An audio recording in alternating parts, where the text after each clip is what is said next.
Hello there, Internet, and welcome to episode 4 of the EveryJoe.com podcast, hashtag EJPC, your political safe space. It's your boy Brodigan, and I have to admit, I'm a little distracted right now because we've got a lot of stuff to discuss. We got to talk the GOP debate, and we've got to talk about sex on college campuses, and time permitting, the inherent racism of Star Wars. But you see, while all this is going on, it's also NXT TakeOver. If we get the camera down.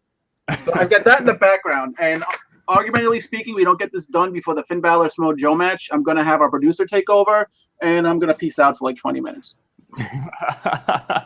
That being said, we actually have a very special episode because instead of having a panel, we have a very special guest.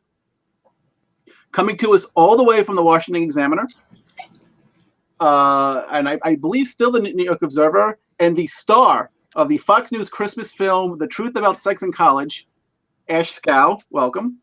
Thanks for having me. And of course, our Boston PLS leader, through whom all things are possible, political director of EveryJoe.com, and the Sasha Banks to our Divas Revolution, Brandon Morse. I don't know what you're talking about, but I like it.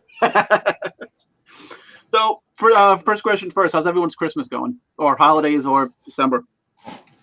So far, mine has been amazing because I have done absolutely jack squat as far as travel. That's good. Yeah, I haven't even decorated my house. So, I've just been doing nothing but working. But I did get this cool thing from like... You have the nice flag in the background. Yeah, I got this cool thing from Loot Crate. From like, because everyone knows how obsessed I am with Fallout. So they gave me a Brotherhood of Steel flag, and I've got this cool Vault 111 hoodie. So nice. It's going well so far. Ashe, how about you? It's going really well. I don't have to travel very far. My parents only live an hour away, so it's been really nice. No, I haven't decorated my apartment either because I would just be decorating for myself, and I feel like why waste that time putting up decorations that only I'm going to see when I could just be watching Netflix? Exactly. That was kind of my thinking too. And the other thing, now, do the two people sitting behind you know that they're being broadcast live to our tens of fans and audience members? Okay, so we'll keep that between us. So the first thing we have to discuss is last night's, or technically 2 nights ago's. Yeah, it's okay. It's actually 2 nights. I'm not actually watching NXT TakeOver live, but I had this whole bit planned. And unfortunately, we had technical issues yesterday. And damn it, when I commit to a bit, I commit to a bit. So it was actually the debate from 2 days ago. Mm-hmm. And by the way, 5 hours until Star Wars. And the threat still goes. If anyone spoils it for me, I will hunt you down and kill you dead until you die from it. I think it should be a federal crime that could result in a hanging. And I don't mean like, I'm not speaking metaphorically. I mean like a literal hanging. Yeah, if you spoil Star Wars for people. I mean, I honestly think that would unite the country. I think it would too. I think the first candidate that comes out and says that will be elected. I mean, Rubio supporters and Cruz supporters would get together. Yeah. SJWs and Gamergate would get together. Oh wow, yeah. Dogs. This would bridge the country. If you spoil Star Wars, at the very least, a public stoning. We found the uniting issue. Least. Yeah. Now, unfortunately, they did not bring this up at the debate the other night. And missed opportunity. I'm going to get your. I want to get your overall thoughts about the debate as a whole. But one thing you've noticed: maps. Do you guys do any maps? Do you make maps? Who's that? Oh, okay. The debate as a whole. Oh no! I'm sorry. I was distracted by a voice. Okay. We're doing this live. Here's my thing. My big thing with the debate, and for all the complaining we do about, they should ask substantive questions, and they shouldn't try and get people together. They should ask substantive questions. It's like it's my first day talking. They should ask substantive questions and shouldn't try and get people fighting. And it sucks. And when are we going to get a serious debate? And then you get a serious debate, and it's boring as hell to the point where there's nothing really all that exciting to talk about when you host a podcast. Right. And I can agree with that. I feel like we do want more of a performance when it comes to the debates than we actually want to hear anything substantive. You had the problem with the word also, yeah. Right. Exactly. It's weird. It's a weird word to say. Of course. No, I have to admit that, like, I kind of walked away from the last debate feeling like I didn't really learn anything new. Everything that, that they've said before. In fact, I didn't really find myself impressed this time around with any of them. I actually kind of walked away liking all of them a little bit less than before. Yeah, I was definitely bored and just, hearing the same response. There wasn't a whole lot of, I don't know. I guess like I wrote for the Observer, they are different on this issue quite a bit, but overall, this message was the same across, which was, we have to defeat ISIS. How do you do that? It's different. So it just was, what is it? 2.5 hours of this was. Yeah. What are you actually going to be able to do? What are you going to be able to say that you haven't been able to say before? I'm sure that new stuff has happened in the media. You've said different things that have popped up, like, for instance, Trump's closing of the internet. That was something interesting to discuss. Yeah. But, I feel like we've done this before. We suffered the last election season from the same thing. We had so many debates that by the end of the election season, the debates were almost just completely a moot point. We're not even halfway through the debates for Republicans. Yeah, we're 5 out of 12 right now.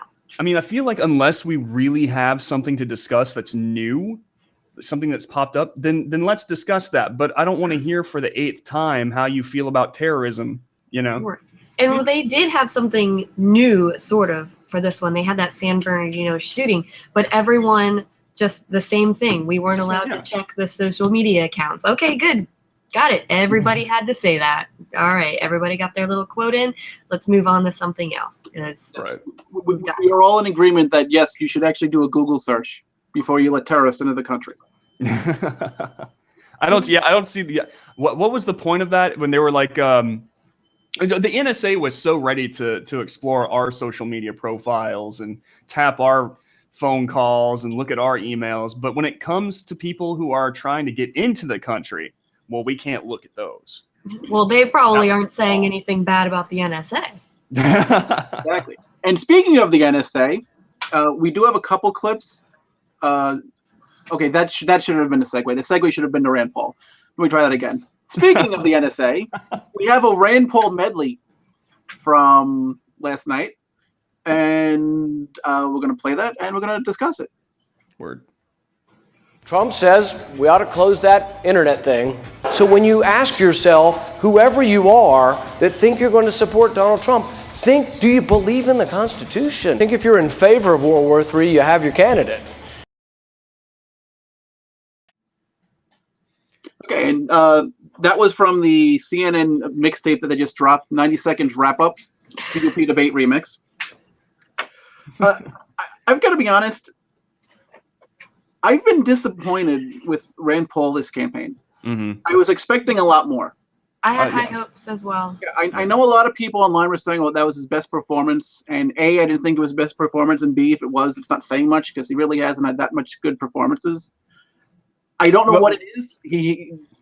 Everything was there. The tools were there. The fact that he was going out of his way to reach out to new voters, which is something we desperately need, that was there. But other than that, well, even he would pivot to issues that were like he would have an issue that was his strength presented to him, and then he'd pivot to something that totally wasn't his strength. Well, Rand Paul would have done much better, I believe, in this campaign had we hadn't been having all of these major ISIS attacks and ISIS gaining ground, because he is seen as, being more of an isolationist. So, his view on this, people don't really want to hear it because people want to protect themselves and they want to fight ISIS. And even though he hasn't said, nope, we're going to do nothing, he hasn't said anything like that, he hasn't been, as far out there as Rubio or, Trump or someone else, Right. And I think it should be said that as far as his debate performance goes, this probably, I will say this, it probably was his best one, but it only was his best one because he actually is starting to put himself out there now. He's now interrupting. He's now actually speaking, because for the most part, he would stand by passively as time went on, and he would only speak when spoken to, which in these things you cannot do. Right. Rand Paul has some very strong beliefs and some very solid positions that he needs to let people know that he has, and how he would act on them is an important thing for us to know. As far as, the the isolationist. I feel like that we need to separate the idea of an isolationist with a non-interventionist. You know, I feel like many people get those two conflated, and especially with Rand Paul. Right. And back to your point of interrupting, I found it interesting that Rand Paul was able to interrupt this time around and do it well, whereas that's kind of been Carly Fiorina's thing the past couple debates. And for some reason in this debate, it was getting on my nerves. It was getting on people's nerves. I mean, I think I saw one great tweet that was like, I wonder what Carly Fiorina wants to answer this question. Said no one ever. She was just, you're not going to ask me about this. You're not. And at this debate, it was just kind of like, chill. Like, Yeah. Like, you're not going to say anything different than anybody else, really. Yeah, because at this point, I mean, especially, and we'll talk about the 800-pound toupee in the room in a second. When you have one guy in the race that's already getting 117% of the earned media, and you've got 18 million people watching, and it's your only chance to speak. Yeah. You've got to say whatever you feel like. Yeah, exactly. And I feel like, I mean, like, you've got Trump sucking up enough of the media as is. Take the chance to steal some. I think it's pardonable at this point. Right. No, I'm like, and she's done it very well in the past debates. It's just this one was, I don't know, I found it in this debate to be a little annoying. But I mean, she's done it well in the past, so I don't know. It was just, she seemed off last night. She's normally more energetic. Yeah. I felt like everyone was pretty much off that night, especially, and I think maybe it was just because of the fact, you had Rubio and Cruz consistently fighting with each other. Which is about time. You had a lot of people kind of disappointed with Ted Cruz, who normally is pretty much a strong guy by himself, whether you like him or not. Now kind of allying himself with Trump, and it makes it feel like this. Honestly, this whole Trump Cruz thing feels kind of like. Brent, if I can interrupt you, we've got a clip. Oh, okay. We've got a clip of just what you're talking about. Let's see. I've gotten to know him over the last 3 or 4 days. He has a wonderful temperament. He's just fine. Don't worry about it. Brandon, as you were saying.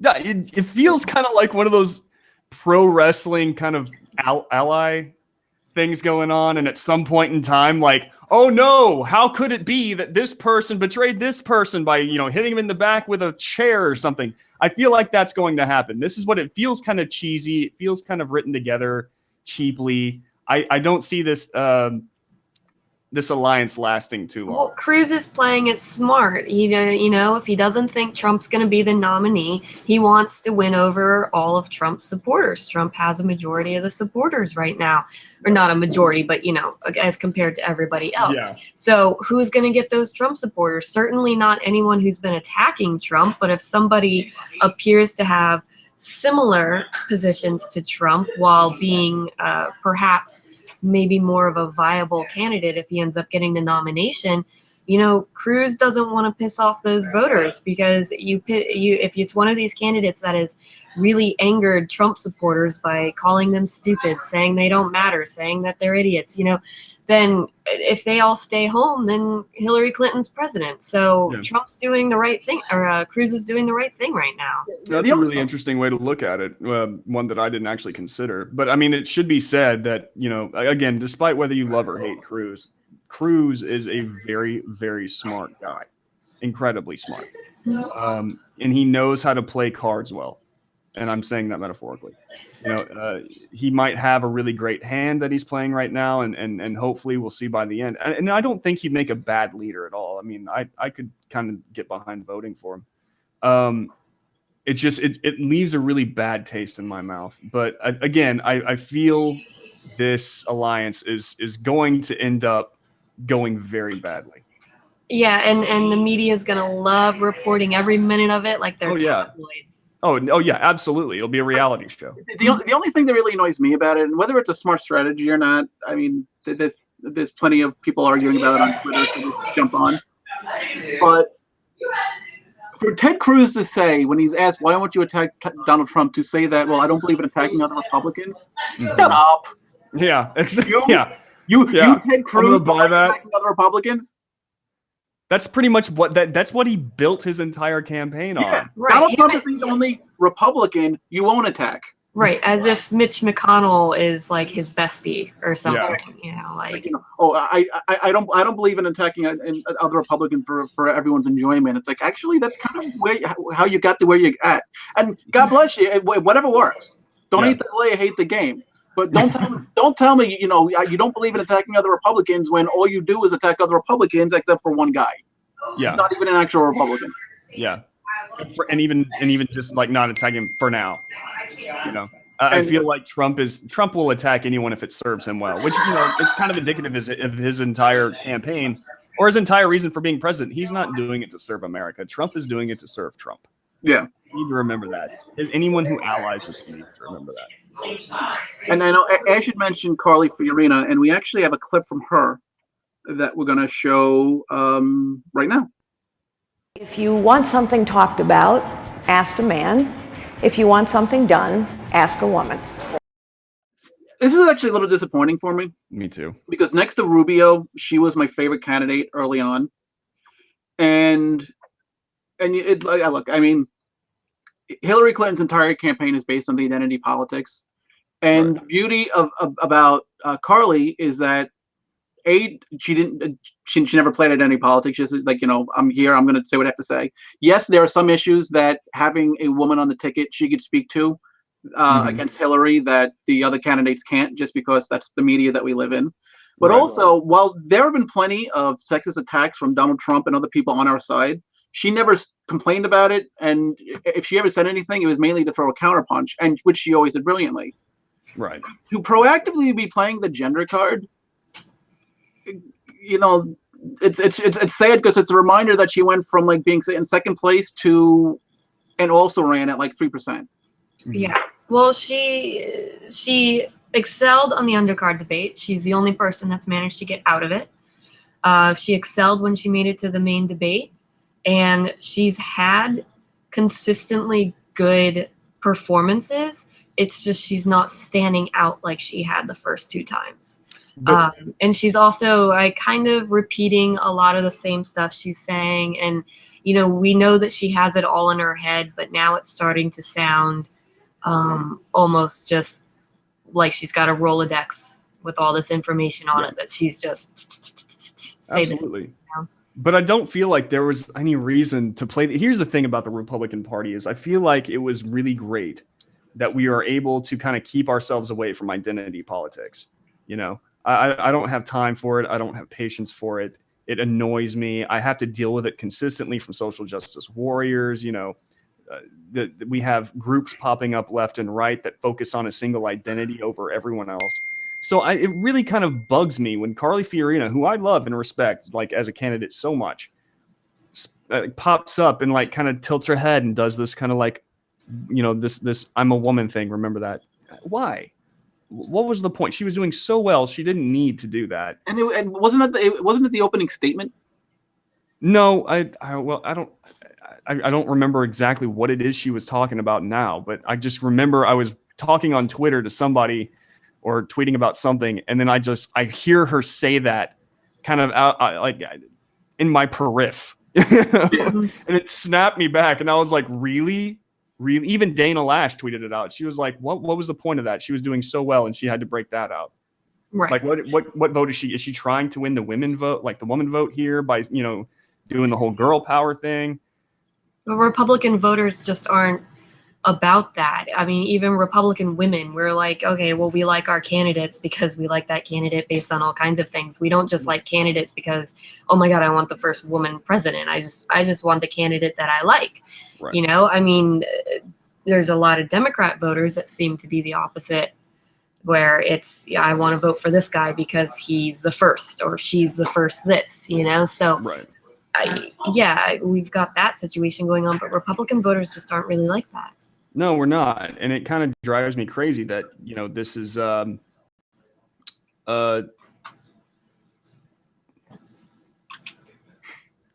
little bit of a, sorry, I got a little distracted. It just kind of drives me nuts that this is a little bit of a problem that we keep having in our in our political sphere today. You know, we don't need that kind of separation. We don't need to form teams within teams. Yeah. You know, we can all get behind issues because it's a good idea to want freedom or, less regulation, that kind of thing. We don't need to just go into identity politics and talk about, elect me because I have a vagina. Which is good to know. Yeah, absolutely. And just moving on quickly, because we did have one more clip that we wanted to discuss. And speaking of candidates who were doing well and haven't been, Ben Carson. This is a clip of him and Hugh Hewitt, and which some is considering an unfair question. Mm-hmm. It's actually merciful if you go ahead and finish the job rather than death by 1,000 pricks. So you are okay with the deaths of thousands of innocent children and civilians? It's like... You got it. Now, look, I like Hugh Hewitt, and he's always tough but fair. Look, he's a conservative talk radio host, but he's always tough but fair when he interviews, the Republican candidates. And I don't think he meant to sound like that when he asked that question. But seriously? Yeah, exactly. Yeah. First off, hat tip to CNN for their little their little banner, death by 1,000 pricks. Yeah. But I don't understand what the point of that was. What was his goal there? To see if Ben Carson could be a wartime president. And I think Carson, not expecting that kind of a question at all, definitely handled it poorly by bringing up the children that he's operated on as That's what he similar. always does. But it's just He like always there's such an awful pivot to be like, well, they hate me at first, but they love me afterwards. It's like, if you're in wartime and civilians are dying, they're not gonna love you after that. Like, what? But that's what Carson for what? Like he has to bring everything back to his medical career. That's really, it gets on my nerves. Like we get it, dude. You're a brain surgeon. That's cool. But no, Hugh Hewitt, he's a conservative talk radio show host. So that question I felt like came out of the blue and was completely not the way he should have approached that question. And I mean, like, I can't be the only person who thinks that. Just listen to the crowd and their reaction to what happened when he said it, because it did sound very accusatory. Yeah. No, it was a poorly asked question. It was a poorly answered question. It was just not right all around. We get enough of that from the media at large, asking these really leading questions, these loaded questions. We don't need it from people who are actually there, who we generally trust.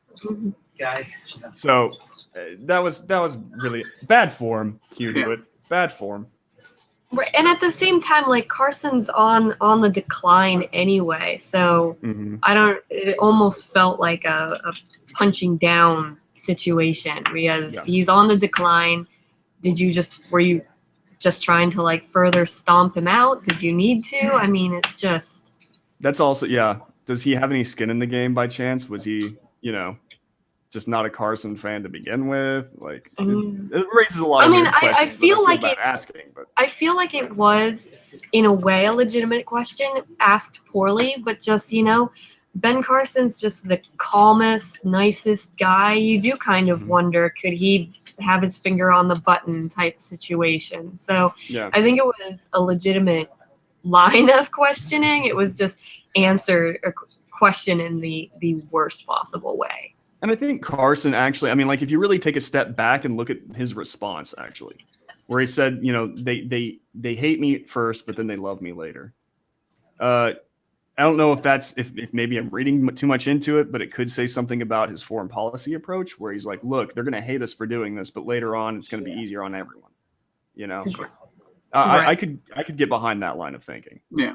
Right, because right now Democrats are just, and Republicans obviously are always like, what can we do short term, because we've got the next election coming up, and they're not thinking about like long term. Sometimes you've got to sacrifice the now for the future, and nobody's willing to do that. Right. But I mean, I get it during election time. You're thinking, what can I do to please everybody? And you can't please everybody. And I don't want election time decisions to affect, tomorrow's foreign policy, because those two things are completely different. And not to mention all of your election, whatever you promised, you could promise like to take everyone in the Islamic world out for ice cream cones when you're running for office.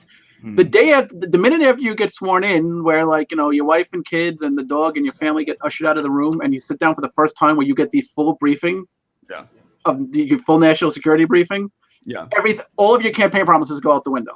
Yeah.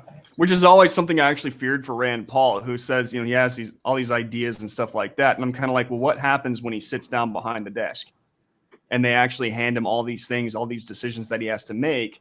And a lot of these decisions are hard. And he's going to have to make these decisions that best. And then don't get me wrong, I'm pretty sure he'll err towards freedom as much as possible.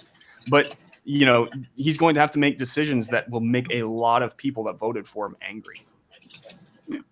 And we don't want to move on to our next topic, but just to, and we'll say in about 140 characters or less, Ash, we'll start with you. Starting in the new year, where do you see the primary going?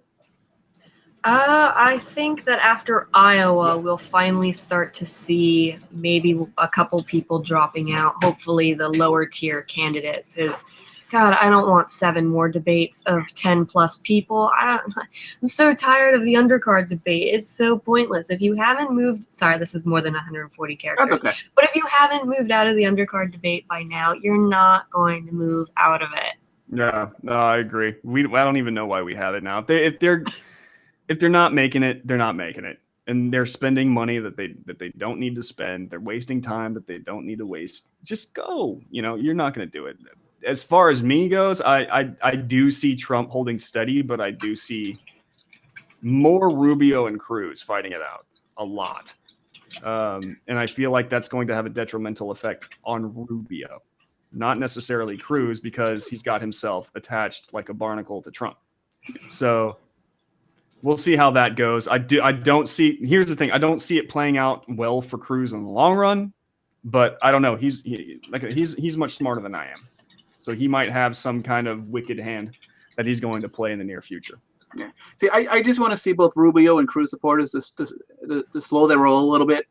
And instead of arguing about who's the true conservative or trying to convince people that Rubio's a liberal, let's accept the fact that if it comes down to Rubio and Cruz and those are a final 2, that's a win for conservatism.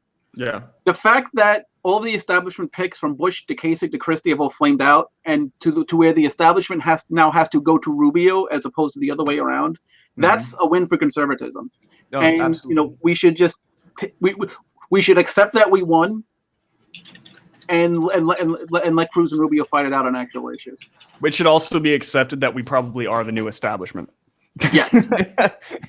I feel like ever since Trump joined in and people are kind of drawing lines and calling people who were elected to resist the establishment, we're now the establishment. I can accept the role. Yeah. We're the establishment. Screw it. We're the establishment. We have cupcakes. Yeah. But switching gears, let's talk about sex in college. Oh yeah. Which I actually, I had I made a sarcastic comment about the title at the beginning of the show just because I'm an idiot and that's what I do when I introduce podcasts. But Ash actually took part in a very serious topic that no, it's not a Christmas movie. It's a documentary on Fox News called The Truth About Sex in College. And I guess to start off, can you just tell us a little about the documentary? Well, it follows the cases of 3 students who were accused of sexual assault and feel that the process that was used to brand them as rapists was unfair and violated their due process rights. Some of them are suing, some of them were expelled. One of them had his case overturned in state court, saying that the school improperly shifted the burden of proof onto him.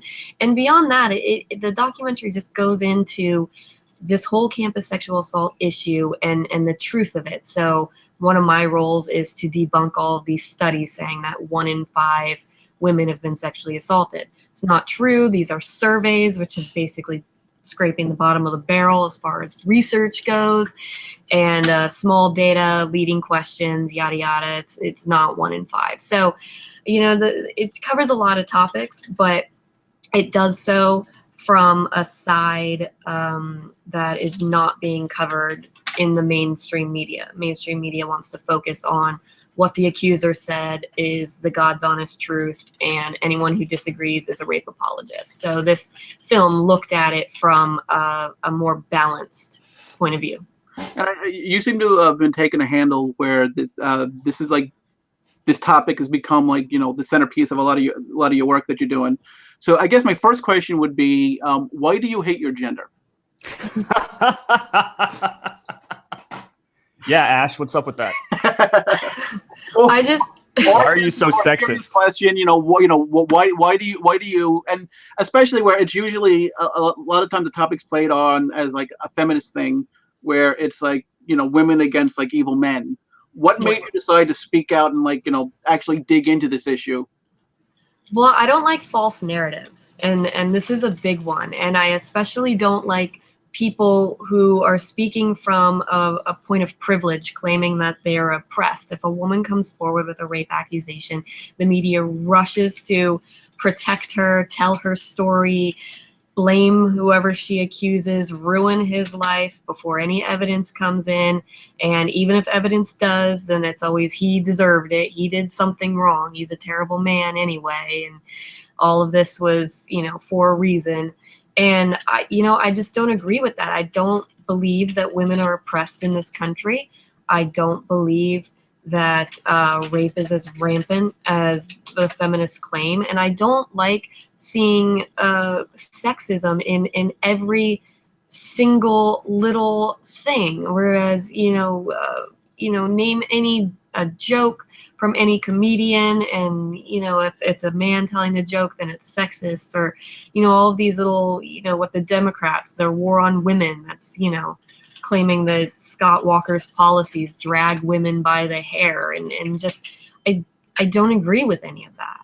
Yeah, and here's the main thing I don't get, and I think this ties into a little on when it comes to college, because I think we could all agree that rapists are the lowest form of scum on the earth. Mm-hmm. And I mean, if in my rule of if I get like pass a law for cruel and unusual punishment, if you're convicted of rape, you should have to spend the rest of your life in general population with a sign around your neck that says I'm a convicted rapist. But a lot of the things that I seem to be reading that's going on in college, where they're someone's accused of rape, not accused by the police, and it's not serious enough to actually have them thrown in jail where they belong, but yet still seems to have enough to have them like thrown out of college, and no legal recourse other than the fact then I was accused of something and you have to leave now. Right. I don't get that. Right. They're accused of a crime. It's a felony. But because they're being accused on a college campus, they get to go through this other process and just get completely ignored by the legal system. They go through this other process and they have no due process rights. They can't even cross-examine their accuser. Most of the time, whatever evidence they have, witness statements, text messages, Facebook messages, are thrown out or twisted in order to say, well, this is actually evidence that you did do something. You even had the case at Amherst where the evidence suggested that he was the one who was sexually assaulted, yet she came forward and accused, and therefore he's a rapist, even though he was in a state of blackout drunkenness at the time that it occurred. So you've just got this complete witch hunt on college campuses, and these men are being accused of these crimes, and they're not having the legal recourse to defend themselves. Brandon, you've been known lately to be speaking on your feminist sensibilities. What's your thoughts? I think and I write about this actually quite a lot too. Not as much as Ash does, not nearly as much as Ash does, but it is a favorite topic of mine. I've seen some things around college campuses personally that really kind of bugged me. For instance, if two people are drunk, or a man and woman are drunk, and they go back to his place and do the no pants dance, she can later come back and say that, she was not able to give consent in any kind of, sober form or anything like that. And he is automatically accused of rape, despite the fact that they were both drunk and they both said yes. This has actually happened. Consent has been the big thing nowadays. And in order for someone to have consent, they have to be 100% in their right mind, which it begs the question: what is considered right mind? If somebody is on pills such as like let's say Adderall or anything that would change somebody's thinking at the time, could they come back and say, "Hey, I wasn't drunk or anything, but I was on X pill that helps me study, and I agreed to have sex."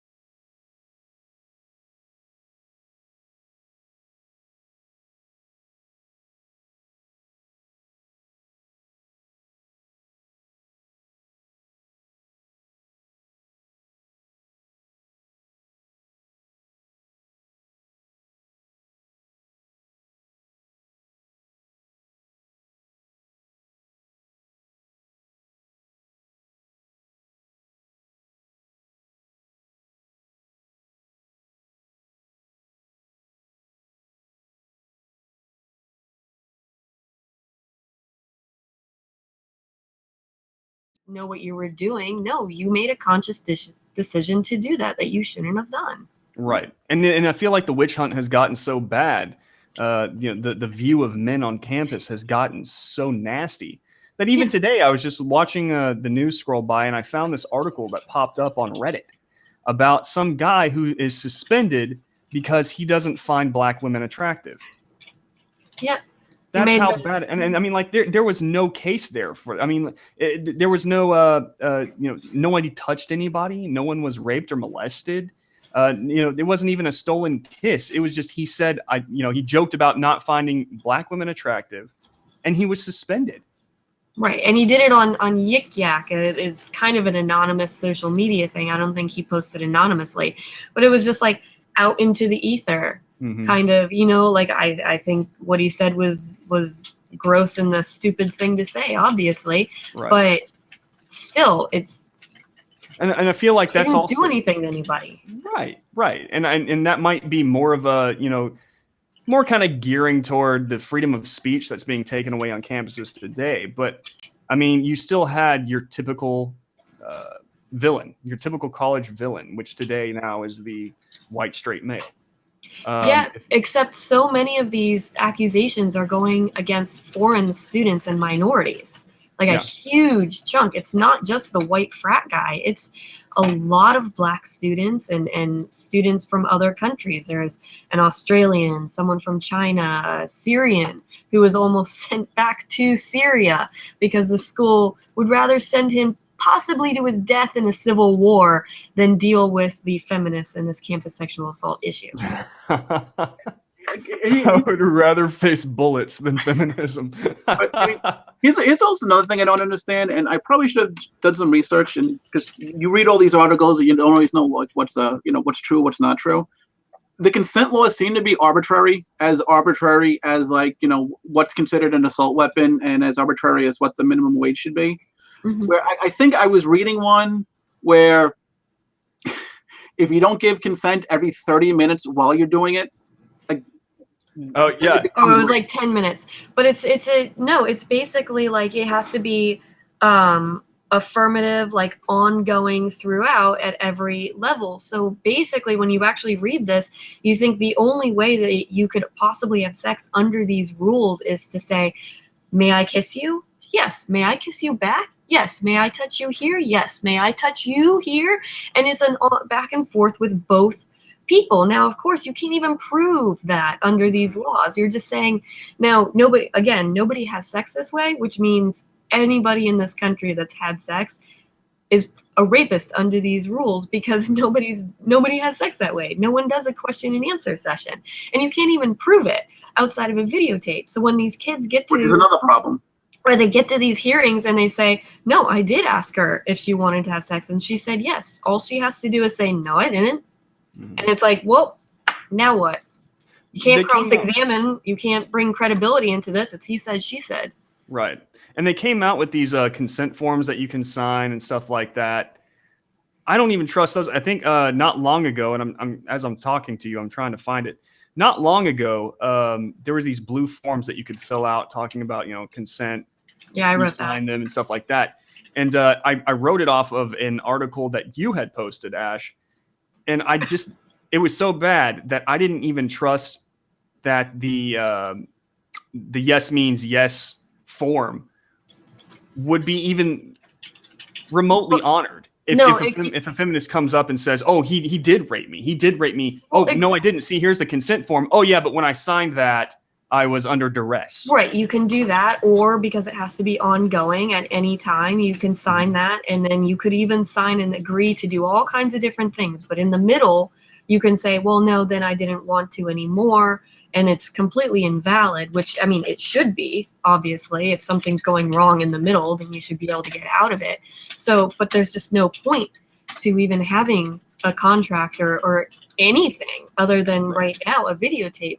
But if you're in a two-party consent place, and if you were too drunk to consent to sex, then you're probably going to be told you're too drunk to consent to a videotape, and therefore the college won't even hear it or listen to it. I can't imagine them accepting a videotape anyway, because there was a student who looked into his accuser's social media, who was claiming she wasn't going out, she wasn't doing anything, she was depressed, she was just, her life was ruined, and yet he had all these Facebook posts of her like going to parties and drinking. She said she hadn't even been drinking anymore, had all these pictures of her on Facebook with her friends having fun at the beach, partying, drinking, whatever. He tried to submit those, saying no, she's lying about her trauma, and they were like, that's an invasion of her privacy, you can't include those.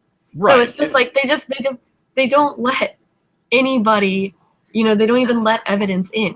Right. Yeah. No. And I forget which college it was that actually found the evidence. And was it the one? Is that the one you're talking about? Where they? There's so many. Yeah. The guy literally presented evidence saying, "Look, here is the proof that she wanted to, do this with me.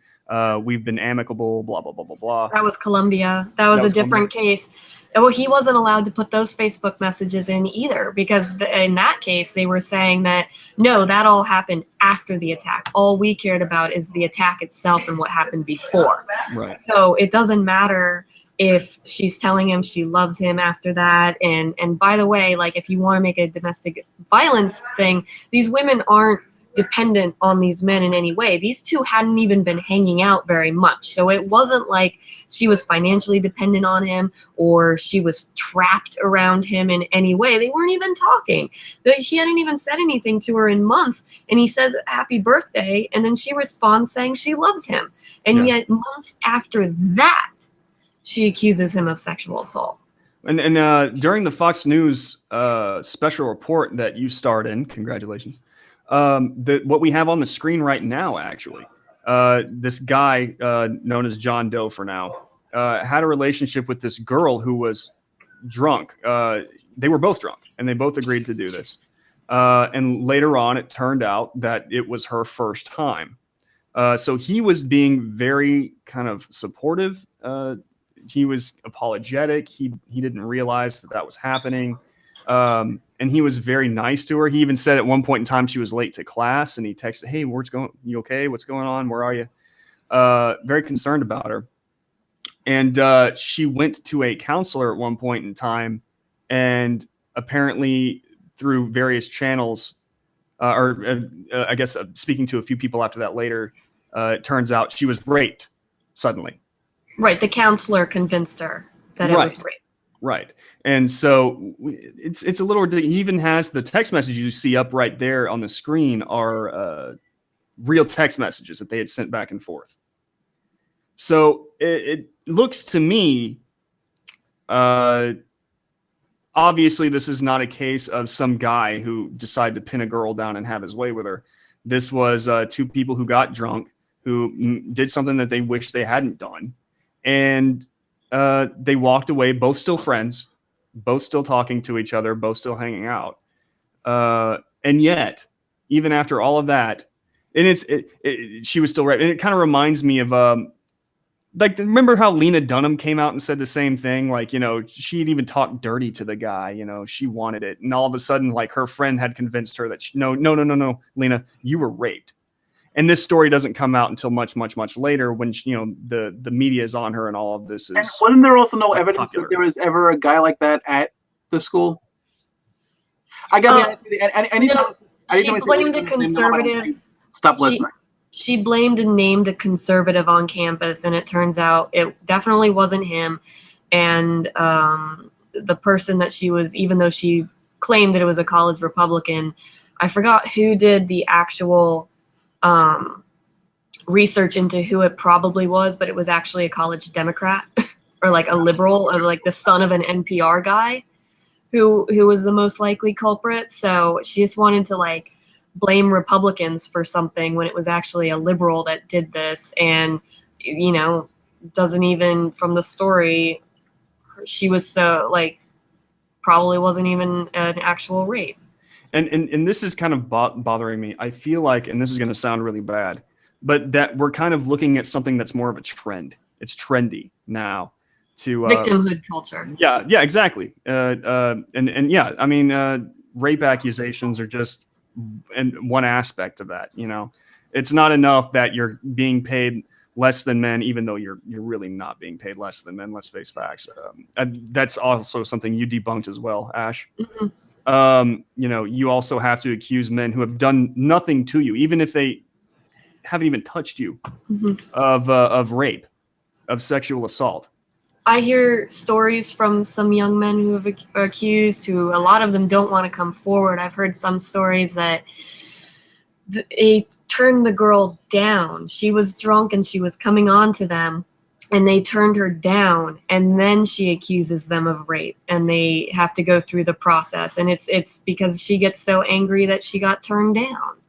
So it's just like, there's just nothing you can do. You do the right thing by stepping away, and you still get accused, and you can't, they don't have to provide any evidence that anything happened. So it's all, the burden of proof has been shifted onto the men to prove that something didn't happen. And you don't know when an accusation's coming or when it's going to come. So how do you have like evidence laying around? Like every time you have sex, you have to like, I don't know. Well, I mean, like, there's nothing you can do. The only thing you can do is just basically keep to yourself, keep your head down, never look a woman in the eye. You know, sure as hell don't talk to them. Right, but if you don't talk to them, then she might get mad. I mean, this is what we're starting to see. It's just, you know, anybody who's slighted for any reason feels slighted. Right. That's what it is. Yeah. It's the feel. It's not actual any evidence or any actual event. It's the feels. Right.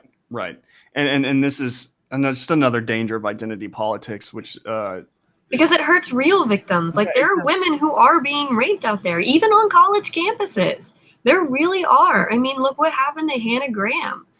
I mean, the Vanderbilt girl too, which there was a mistrial because of a juror, but that guy's I'm pretty sure he's going to get convicted again. I mean, these were, you know, several men who dragged her in while she was passed out. They have CCTV of them, like, carrying her in. The guys filmed it. She was clearly passed out in the video. And, you know, like, that's an actual case. And she wasn't the one who came forward. It was other people discovered this because of the TV of her being carried in and then the guy's cell phone. Like, they discovered it. So it wasn't even her coming forward with it, but like there are actual cases of women getting raped.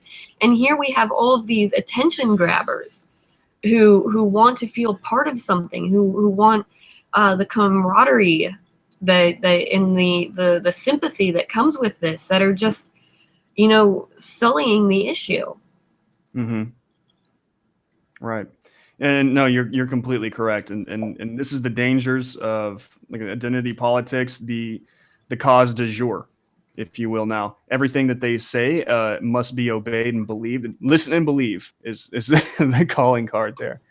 And it's become so dangerous that it's literally hurting the people that it sets out, at least what it says, it sets out to save.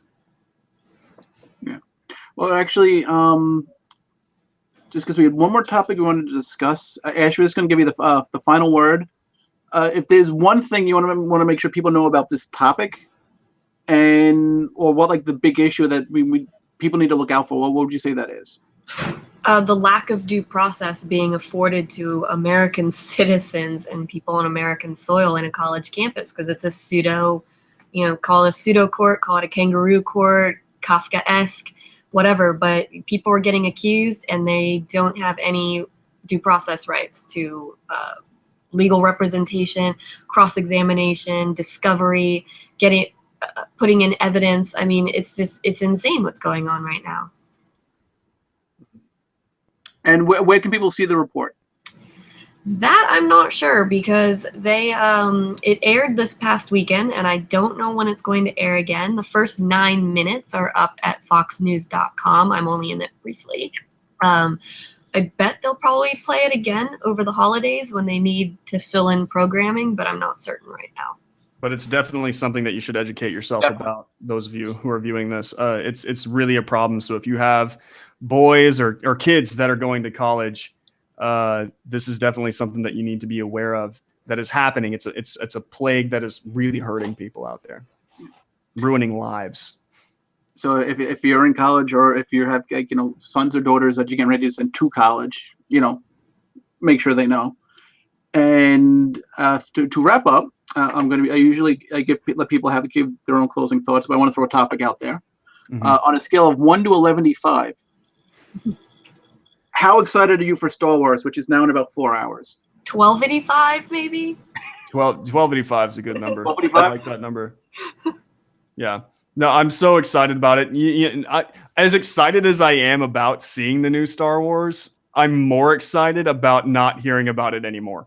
Yes. I'm so done. I'm so done. I can't even get it. Did you see on Reddit, there was a thing going on. It was like a trend now. Disney's going way too far with all of their advertising and stuff like that. They're putting Star Wars packaging on bags of oranges and stuff.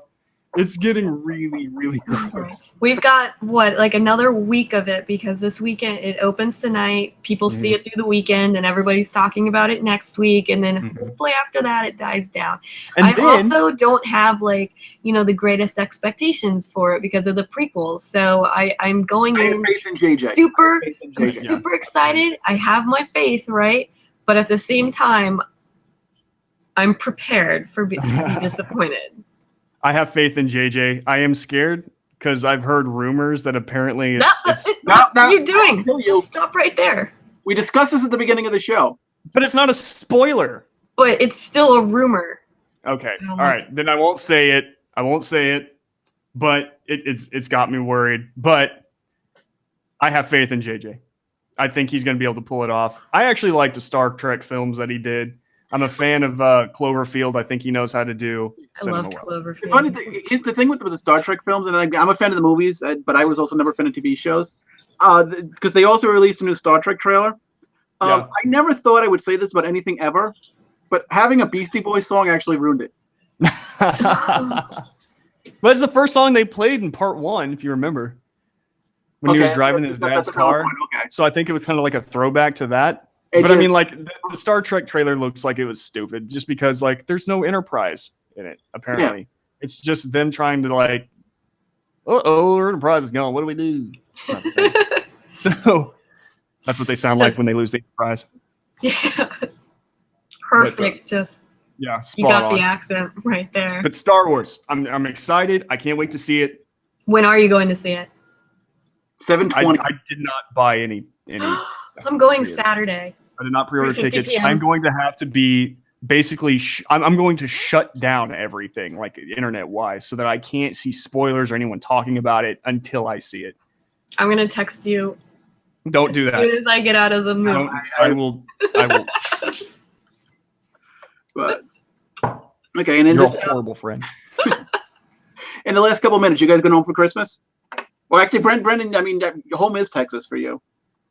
Yeah, Texas is home. Texas is home. It's a very large territory, but no, I'm heading down to the island actually on the 20th, because in Central Texas we have something called mountain cedar, and I am highly allergic to it. So I have to flee Central Texas so that I don't die. And I mean, it is a noxious type of pollen. It's not like I'm allergic. No, I mean, it sends me to the hospital like it did last year. So yeah, I'm going home to the island where I hail from, Galveston, and I'm going to spend Christmas there. Ashe? I'm going home, well, sort of home where my parents live now, which is northern Maryland, where the horses are. And looking forward to that. Yeah, we decided this year for food, instead of worrying about like the turkey or a big roasted chicken, a big dinner like that, we're gonna barbecue. Yeah, son. Burgers, dogs, my mom's grilled potato salad, probably a couple steaks. Those Christmas burgers, they're the best. And especially thanks to like our Lord and Savior intelligently designing global warming, it's going to be about 60 degrees on Christmas. So we might actually be barbecuing outside as opposed to moving the barbecue to our garage. Only they still had green ketchup, so you could do red and green on there at least. Oh yeah. Now you're thinking. See. Okay, and I believe that's it. Yeah. Yep. Yeah. I think, thank you everyone for joining for EveryJoe.com. Thank you to everyone watching as we worked out the kinks, because this was our season finale. We will be season premiering season 2 of the EveryJoe podcast. I believe the first week of January. I believe. Yes. Twitter handles. At Brodigan. Yes. I'm at EveryJoe. I'm at the Brandon Morse. At Ashe Schow. I spell that for everyone because no one can pronounce it. No one knows how to pronounce your name when they see it. I doubt they'll know how to spell it. Just okay, I've known you for 85 years, and I had to ask you how to pronounce your name. By the way, we're all 90. Yeah. Oh, kindergarten, such great times. Back in the 1900s. Go ahead. ASHESCHOW. Yes. So for Ashe, for Brandon, for makeup producer Aaron, for Kira and Corey who joined us on a couple of the episodes, for whoever was on the show last week, I forget already. I know it wasn't one of the names we mentioned, but we're happy that they joined us. This has been the season finale of the EveryJoe podcast, #EJPC, your political safe space. Have a Merry Christmas. Happy New Year. Stay safe. We'll see you next year. Peace. Peace.